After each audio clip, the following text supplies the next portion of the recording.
Abra sua Bíblia, por favor, no livro de Gálatas, capítulo de número 3, lá no Novo Testamento, carta aos Gálatas, capítulo de número 3, e o versículo de número 29, diz assim a minha tradução: E se sois de Cristo, também sois descendentes de Abraão e herdeiros segundo a promessa. Amém? Assente-se por um momentinho. Como é importante sabermos de onde nós viemos. Como é importante sabermos quem são os nossos ascendentes. Como é importante conhecermos os nossos direitos, além de deveres. Por que eu digo isso para vocês? Porque às vezes você acha um parafuso, o teu quintal é limpo, e às vezes você acha um parafuso lá, meio diferente, e você pensa assim: eu vou guardar esse parafuso. Todo homem consciente vai pensar assim: eu vou guardar esse parafuso. Por quê? Porque depois eu vou achar da onde está faltando um parafuso. E eu não vou achar um parafuso igual esse aqui. E deve ser do meu carro, que pulou de alguma coisa. E você guarda. E daqui a pouco passa um tempo, quando você escuta um ruído, um barulho, eu sei que os homens estão sorrindo para mim aqui, que fazem exatamente isso. Daqui a pouco vão perceber que aquele parafuso saiu dali. E aí existe o porquê disso, o porquê daquilo, e o porquê que fabricaram aquele parafuso com certo tipo de rosca, com uma adaptação, com certo tipo de aperto, certo tipo de pressão, e o porquê daquilo. Aí, quando você entende a sua ascendência, quando você entende de onde você veio, para que você serve, aí você vai entender por que Deus fez você desse tamanho, por que Deus fez você com esse comportamento tão agitado ou tão calmo. Por que Deus fez você falando alto desse jeito ou falando bem baixinho? Você vai entendendo por que Ele te fez homem e o porquê que Ele te fez mulher. Você começa a entender, e essa educação, ela é libertadora. Sabemos quem somos, sabemos para onde nós iremos, e isso nos faz enxergar melhor a vida. Faz-nos entender, literalmente, a palavra valor. Valor. Nos dá direção do que temos que fazer e a nossa importância no meio aonde nós fomos semeados. Isso é muito importante. Porque, às vezes, há pessoas que estão na terra literalmente vagando. Não sabem por que vieram, não sabem por que nasceram, não sabem quem são, não sabem a sua missão no meio. Aí sabe o que acontece?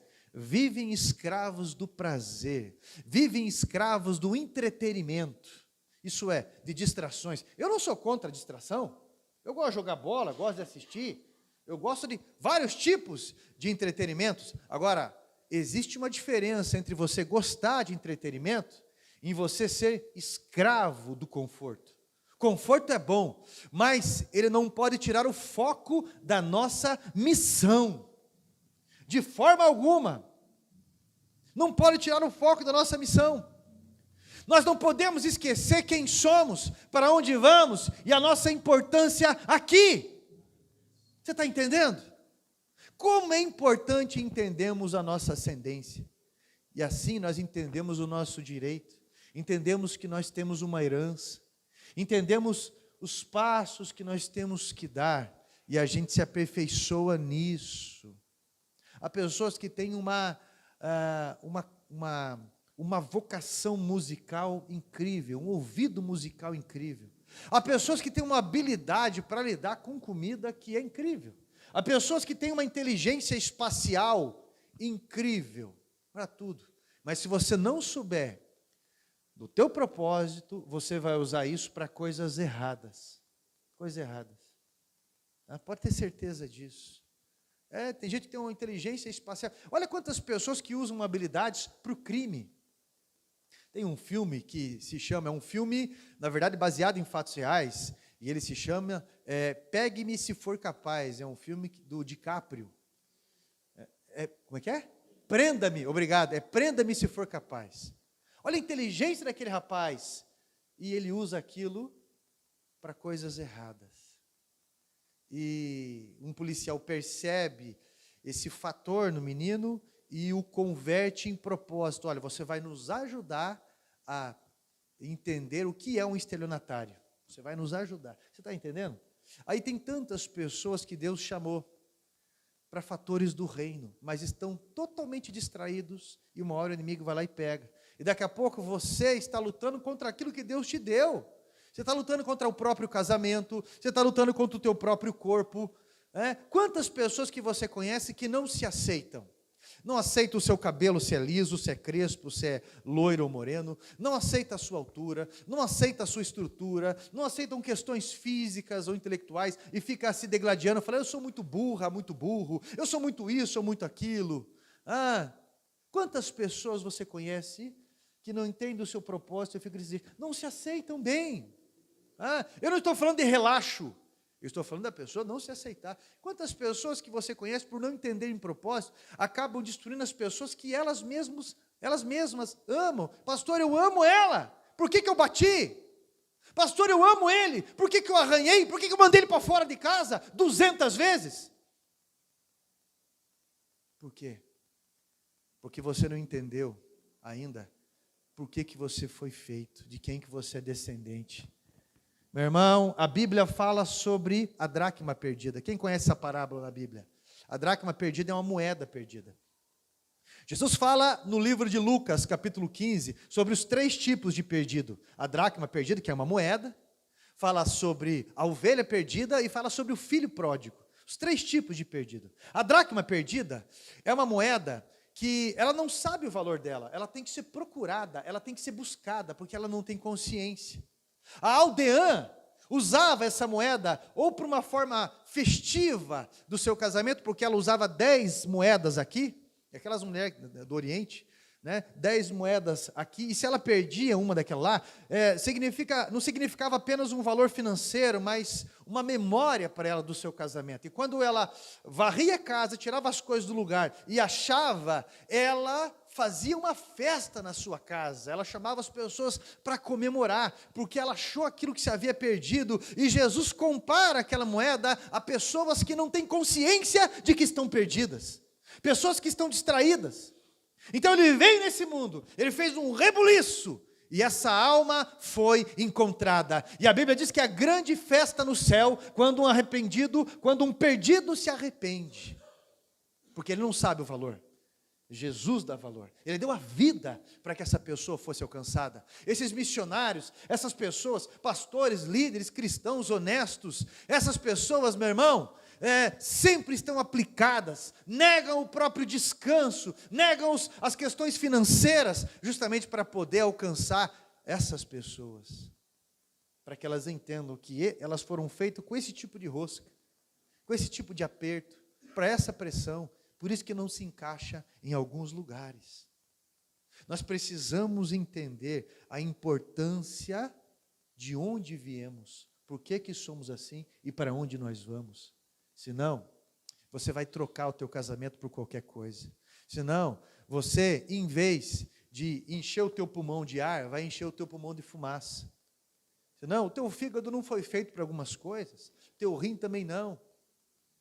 Senão você acaba se matando, sem perceber que está acontecendo isso, porque você não sabe o seu valor.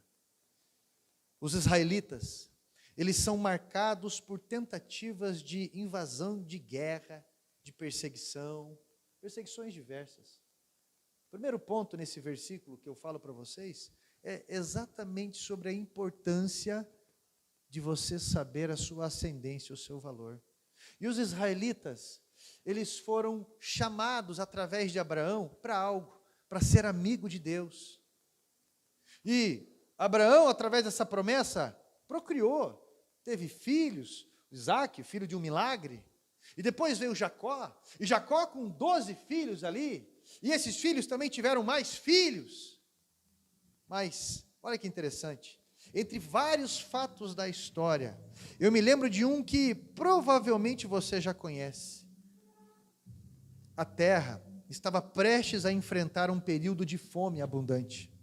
Mas Deus usou um jovem chamado José, que era filho de Jacó, bisneto de Abraão, para preservar uma nação e os tornar poderosos na terra. Tornar os egípcios poderosos na terra. Deus preservou o Egito para que eles abrigassem a família de Jacó, a família de Abraão. Deus, através de José, enriqueceu o Egito, pois só eles se prepararam para a fome, com estoque, inclusive para venda. Quando Deus deu o sonho para Faraó e ninguém sabia revelar aquilo, Deus pega José, levanta José, tira ele de uma prisão e fala: ó rei, vai ter uma fome por 7 anos. 7 vacas gordas, 7 vacas magras, 7 espigas de milho gordo e 7 espigas de milho magra. 7 anos de fartura, e depois serão 7 anos de muita fome. E o faraó pergunta para ele: o que eu devo fazer? José então fala: você deve guardar a 5ª parte da produção. Toda a produção tua, a 5ª parte o Senhor vai estocar. E foi o que aconteceu. Ninguém tinha essa informação. O povo começou a perecer, tinha que comprar comida do faraó. E quando acabou o dinheiro, começaram a entregar as suas terras. A riqueza, o poder do Egito multiplicou naquela época, graças a um homenzinho chamado José na Bíblia. Tudo isso para que Deus preservasse o seu povo. E então José trouxe os seus irmãos, trouxe o seu pai, que pensava que ele estava já há 20 anos morto. Essa parte na Bíblia, toda vez que eu leio, eu choro. Imagine o pai imaginar que o filho está morto e 20 anos depois descobrir que o filho, além de não estar morto, agora era governador no Egito. O faraó só era maior no trono. Imagine que maravilha. Eu achei incrível. E José, embora estivesse no Egito, com uma cultura forte, como é a cultura egípcia, ele sabia de onde ele veio, ele sabia quem ele era, ele sabia para onde ele iria, e ele não se contaminou no Egito. Interessante isso. Ele estava no quartel-general do inimigo, mas ele não se contaminou. Isso é importantíssimo. Quando os anos foram se passando, o conforto do Egito foi escravizando a mente dos israelitas. Veja bem, meus irmãos, presta atenção, eles estavam de passagem. Deus havia prometido uma terra para Abraão, Deus havia prometido a mesma terra para Isaac e para Jacó. Era um lugar de passagem, mas eles permaneceram, eles estacionaram ali, e o conforto do Egito escravizou a mente deles. Escravizou. Quanto tempo eles ficaram no Egito? Vocês lembram? Isso, de 400 a 430 anos no Egito. O tempo foi passando, e eles estavam de boa lá, no suspensório, na rede, trabalhavam, tinham a cultura deles também ali e tudo mais. Mas, se você ler um pouco de história, alguém que já leu algum dos livros de Flávio Josefo? Levanta a mão. Flávio Josefo é um historiador escriba judeu, que no ano 70 depois de Cristo, ele é arqueólogo, ele é um escriba, um historiador. O ano 70 depois de Cristo, quando Jerusalém foi destruída, sobrou só uma parede do templo, e hoje é o Muro das Lamentações. Ele pensou que todos os papiros, todos os rolos estavam queimados. Então ele começou a reescrever a Bíblia, porque um escriba, eles eram responsáveis pela escritura. Só que ele coloca detalhes históricos ali. E é bem interessante algumas coisas que ele coloca, porque não foi de uma vez só que o faraó começou a escravizar o povo de Israel. Primeira coisa, é bem interessante algumas coisas políticas que fazem até hoje. É devagarzinho. É aquela velha história, vamos ajudar os pobres, mas nós com 2 Rolex no braço. E eles começaram a ludibriar. Gente, agora, olha a campanha foi assim: o Egito precisa de você. Cartazes, o Egito precisa de você. Todos devem se inscrever para a construção. Você deve ter uma escala na semana para a construção do Egito. Afinal de contas, vocês moram aqui. E todos, tanto os egípcios quanto o povo israelita, as 12 tribos, 11 tribos. Uma era só para os trabalhos do templo, como a tribo de Levi. As 11 tribos trabalhando. Daqui a pouco o faraó começou a tirar o povo egípcio. E começou a isolar o povo israelita no trabalho. E daqui a pouco, houve um decreto do faraó. Peraí, por que tem uma tribo que não está trabalhando? Mas é a tribo de Levi. Eles são consagrados, eles só devem trabalhar naquilo que é do Senhor, os utensílios do templo, e tudo que é do templo, eles são dedicados para isso. E outra coisa, por que vocês não estão trabalhando no sábado? Não, não, não, não, negativo. Vocês vão trabalhar agora, a tribo de Levi também vai trabalhar. Isso, vocês estão aprontando para o nosso lado. Vocês moram na nossa terra, vocês são estrangeiros e vocês não estão respeitando a gente. Agora vocês vão trabalhar. E o faraó começou a não pagá-los mais. Por quê? Porque vocês já receberam, porque essa tribo não trabalhou. E o faraó começou a usar de artimanha. A hora que eles perceberam, eles estavam confiscados em seus bens, eles eram totalmente escravos, foram mais de 3 gerações como escravos, 3 gerações como escravos. Segundo ponto que me chama a atenção aqui, o que aconteceu com aquele povo lá numa terra estrangeira? Eles esqueceram a sua identidade, e o inimigo, Faraó, enxergou o que eles esqueceram. O inimigo enxergou que eles tinham uma promessa, que eles eram fortes, que eles eram numerosos, que eles eram prósperos. Está escrito isso na Bíblia. Faraó, Ramsés III, enxergou que eles eram prósperos. Epa, esse povo é maior que a gente já. Olha o quanto que essas mulheres ganham bebê. Eles são mais numerosos que nós. Se eu não tomar cuidado, tomar uma postura agora, a hora que eles quiserem nos dominar, eles vão nos dominar. Então vamos fazer isso primeiro. Está escrito. Então, Faraó os escravizou. Olha só, meus irmãos. Eu não sei se você percebe uma semelhança com os tempos de hoje, se tratando de cristãos. Eu sei que Faraó foi colocando trabalhos pesados. Ele foi colocando uma rotina sem desfrute, e em terra que era passageira, o laço foi apertando na medida em que os anos foram se passando. Mais de 3 gerações até que alguém se lembrou de quem eles eram descendentes. Alguém no meio, um anônimo, se tocou quem eles eram. Alguém lembrou que eles tinham direito de promessas. Alguém lembrou que eles eram importantes. Alguém lembrou que eles não precisavam permanecer sozinhos, que tinham um Deus pronto para cumprir o que prometeu a Abraão. E alguém começou um projeto com Deus através da oração. Espera aí, Deus chamou Abraão, Deus fez milagre 200 vezes. Deus nos preservou. Esse lugar aqui foi preservado e enriquecido por nossa conta. Não, é muito injusto isso. Alguém começou um projeto com Deus em oração. Olha para cá, terceiro ponto que me chama a atenção. Todo projeto que nós temos, precisamos ligar a Deus para que tenha vida. Sem Deus, não há vida. Amém? Todo projeto que nós temos, precisamos ligar a Deus. Sem Deus, não há vida. Capítulo 11 de Gênesis diz que alguns homens começaram um projeto grandioso. Eles fizeram cálculos, fizeram planos, eles se prepararam em conhecimento, mas eles negligenciaram o mais importante. O que, pastor? Ligar a Deus. E no final de tudo isso, foi confusão, frustração. No final de tudo isso foi dispersão, e o lugar ficou conhecido como Babel. E no aramaico antigo, que é um hebraico antigo que não se usa mais, a palavra Babel significa Deus confundiu, ou confusão. Por quê, pastor? Porque eles tinham um projeto sem Deus. Quantas famílias nós conhecemos que a finalidade do casamento é contra a solidão. Mas quantos casais nós percebemos que pelo fato de não ter Deus como objetivo, é uma vida de disfarce, e usam os filhos como pretexto, mas os filhos vão crescer, vão casar e se vão, mas são 2 pessoas solitárias ali, infelizes. Quantos? E a gente tem medo de encarar essa realidade e tomar uma postura, alguns, como esse anônimo começou no meio de Israel.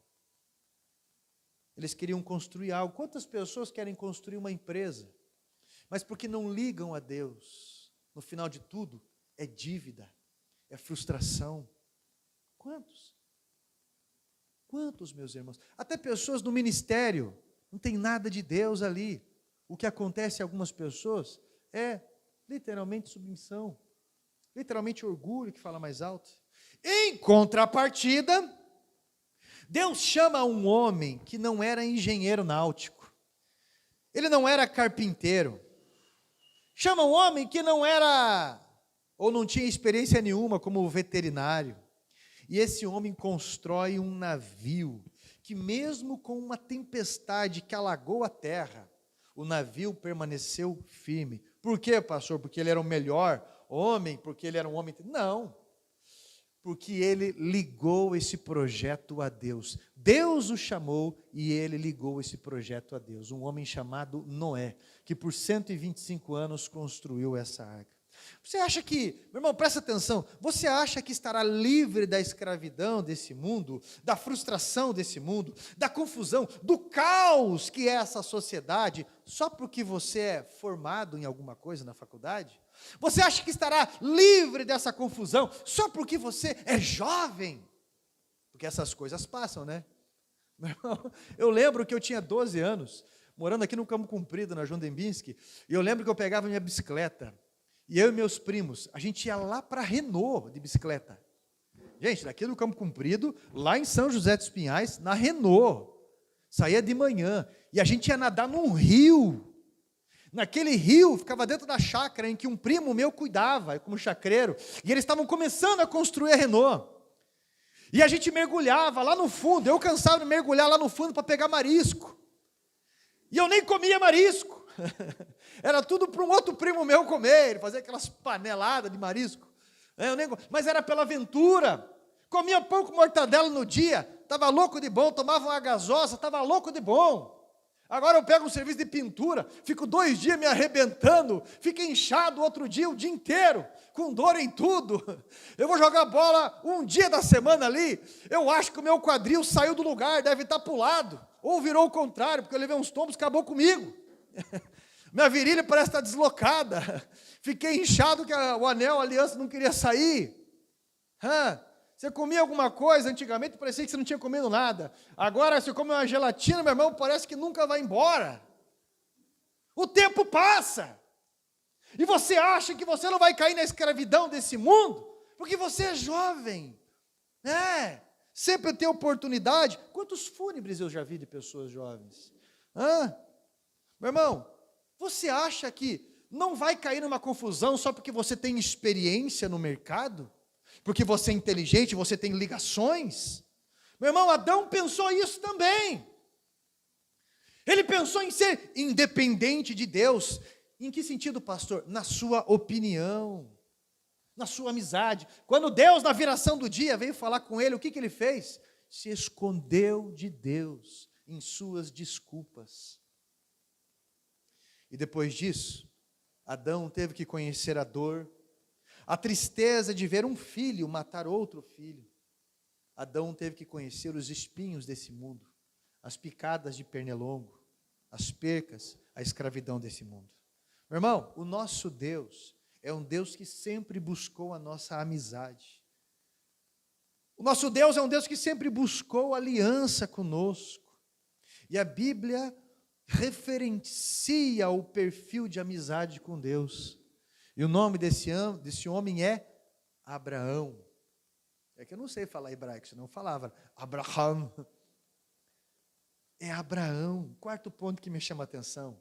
Abraão é chamado de pai na fé, porque é referência de amizade com Deus. Como que nós podemos falar de fé sem falar de Abraão? As 3 maiores religiões do mundo têm Abraão como referência. O judaísmo, o cristianismo e o islamismo, todos têm Abraão como pai na fé, referência de fé. E o que é fé, pastor? Fé é o caminho que recupera a espiritualidade do homem com Deus, porque o homem perdeu esse contato. Fé é um poder que Deus dá aos homens exclusivamente, porque nenhuma outra criatura tem fé, somente o homem tem fé. Somente o homem pode cultuar a Deus. E a nossa espiritualidade, ela só é recuperada através da fé, que é uma ligação com Deus e que pode trazer milagre. Amém? Amém. Meu irmão, a nossa fé, o nosso espírito, ele é alimentado através da fé. Assim como o nosso estômago, ele é alimentado através da nossa boca, através da nossa garganta. E a Bíblia é o mapa que vai guiar a nossa fé. Entenda uma coisa, a fé vem pelo ouvir, e ouvir a palavra de Deus. Sem fé é impossível agradar a Deus. A fé serve para nos mover em direção a Deus. Tem uma música do ano 99, 2000, da comunidade Zona Sul do Rio de Janeiro, que diz assim: cada vez que a minha fé é provada, tu me dás a chance de crescer um pouco mais. Nas montanhas e mares, desertos e vales, que atravessam, me levam para perto de ti. Olha a declaração de fé. Minhas provações não são maiores que o meu Deus, e não vão me impedir de caminhar.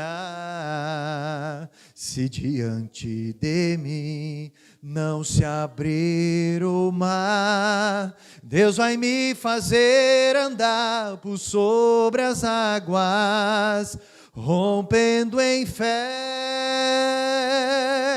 Minha vida se revestirá do seu poder, rompendo em fé. Com ousadia vou movendo o sobrenatural, vou lutar e vencer, vou plantar e colher a cada dia. Por que você não está no coral? Olha lá, a dirigente do coral já está olhando assim, ó. Olha só, fé faz nos enxergar. Olha só, através da fé nós enxergamos além da morte. Interessante isso, né? Através da fé nós enxergamos além dos desertos da vida. Através da fé nós enxergamos além da pedra do sepulcro. Ouvimos Deus, mesmo em meio ao ensurdecedor barulho deste mundo. A maioria não consegue perceber Deus e a forma como Ele comanda. Mas a fé vai nos trazer uma sabedoria do alto. Nós somos descendentes de Abraão, filhos de Abraão, como nós lemos em Gálatas 3:29. Nós temos direitos. E pela fé nós conseguimos ter acesso a muita coisa, meus irmãos. Quinto ponto que eu preciso entender sobre essa ascendência minha. Quinto ponto. O que comanda a terra é algo chamado decreto. Uma lei, um decreto. Por exemplo, você vai olhar lá no Velho Testamento, daqui a pouco o rei dos reis, lá Nabucodonosor, primeiro rei dos reis, ele lança um decreto: a partir de hoje, ninguém vai mais fazer tal coisa. Será considerado crime. Foi um decreto lançado. As pessoas vão ter que mudar a forma de enxergar a vida e os passos que irão dar. Você vai ver lá o rei Dario: a partir de hoje, eu vou lançar um decreto. Ninguém vai orar. Mas Daniel orava 3 vezes ao dia. Mas foi um decreto do rei. Então, o que governa a terra é decreto. E o que Deus decidiu também governar é através de um decreto. De repente Deus lança um decreto. Quando um decreto de Deus é lançado, ele não vai voltar vazio antes de ser cumprido. E antes de Deus lançar um decreto, existe um tribunal. Pare e preste atenção, porque isso é bíblico. Existe um tribunal. Deus como justo juiz, Jesus como advogado que nunca perdeu uma causa, e também o promotor de acusação e as testemunhas, que são os anjos. Promotor de acusação, quem que é? Satanás. E as testemunhas são os anjos. Capítulo 1 do livro de Jó diz que os filhos de Deus se apresentaram diante dele. E também veio Satanás no meio. E Deus quer abençoar Jó. E Deus fala: tem visto meu servo Jó? O Senhor dá tudo para ele também? Aí fica fácil, o Senhor dá tudo.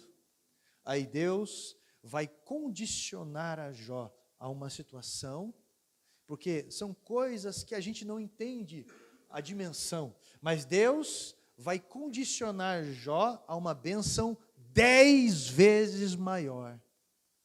Só que para ele passar por isso, ele só vai sobreviver se ele estiver ligado a Deus. E ele só vai estar ligado a Deus através desse canal chamado fé.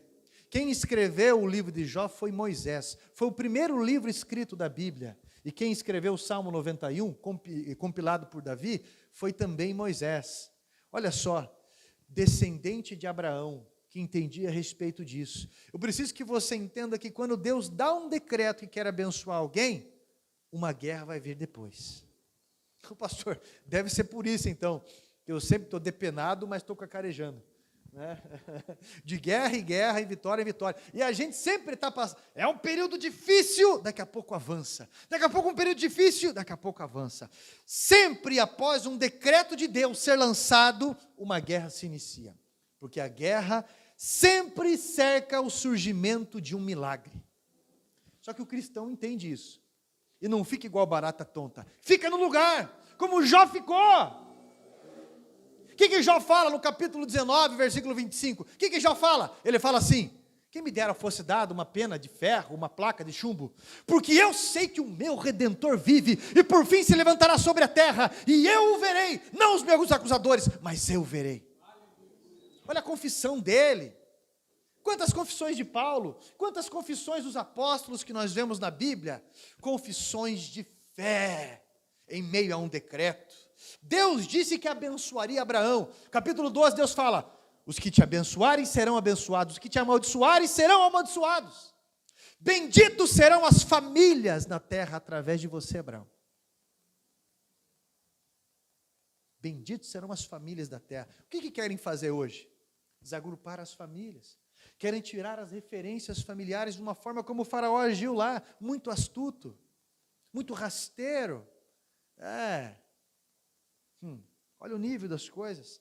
Então Deus chama Abraão, e a primeira guerra que ele vai enfrentar é a guerra interna. Por quê? Porque Abraão está com 75 anos. Gente, com 75 anos, você tem história para contar, não é, pastor Jurandir? Está com 76 anos. Você tem história para contar com 76 anos, não é? E Deus chama com 75 anos. Imagine você com 75 anos, bem financeiramente de vida. Era o caso de Abraão. O pai dele, Terá, tinha uma das maiores fábricas de construção, né? Fábricas de estátuas religiosas. Pessoas de diversas partes iam na cidade de Ur, lá nos caldeus, para comprar aquelas imagens de escultura para idolatria. E ele, Abraão, ele tinha direito, como descendente ali do seu pai, àquela fortuna. Eram 3 irmãos. Um deles morreu. E Abraão acabou adotando o seu sobrinho, o seu irmão falecido, chamado Ló. Mas naquela cidade, Abraão, ele tinha dinheiro, tinha posses. E de repente, você com uma idade dessa, eu estou construindo, ajeitando a minha casa, eu vou ajeitando para os meus netos virem, filhos, netos, quando quiserem vir posar aqui, aí eu vou, pega, faz uma piscina, aí um parquinho, e daí já pensa nisso aqui e tudo mais. É mais ou menos assim. Alguns têm chácara, alguns têm casa grande, alguns... Não, quando eu quiser viajar, mas você com 75 anos, ali está o meu lago, quando eu quiser pescar um pouquinho, ali tem tilápia, ali tem carpa, entendeu? É que eu gosto de roubá-lo, e ali tem também, tá? E daqui a pouco leva a pessoa para outro lugar, e o que é ali? Ali é minha piscina com hidrotérmica, coberta também, é bem sucedido. E ali eu tenho a minha cama. Quanto você paga na tua cama? Eu paguei 50 mil, ela tem aqueles ímãs que não sei o quê, e daí no inverno esquenta também, e faz massagem. E o que mais aí? Eu tenho isso. Uma pessoa com 75 anos, rica como Abraão, era uma pessoa que tinha planejado a sua vida. Está ali minha casa, já construí esse cômodo porque eu gosto assim. E uma pessoa de idade também começa a desenvolver mania. Não tem a destreza de mudança como um adolescente, mas começa a desenvolver mania. O meu pai, que faleceu faz 5 meses, meu irmão estava contando para mim, lá na empresa da família, lá em Siqueira, que o meu pai chegou com um garfo uma vez lá, uma colher de alumínio que quebrou.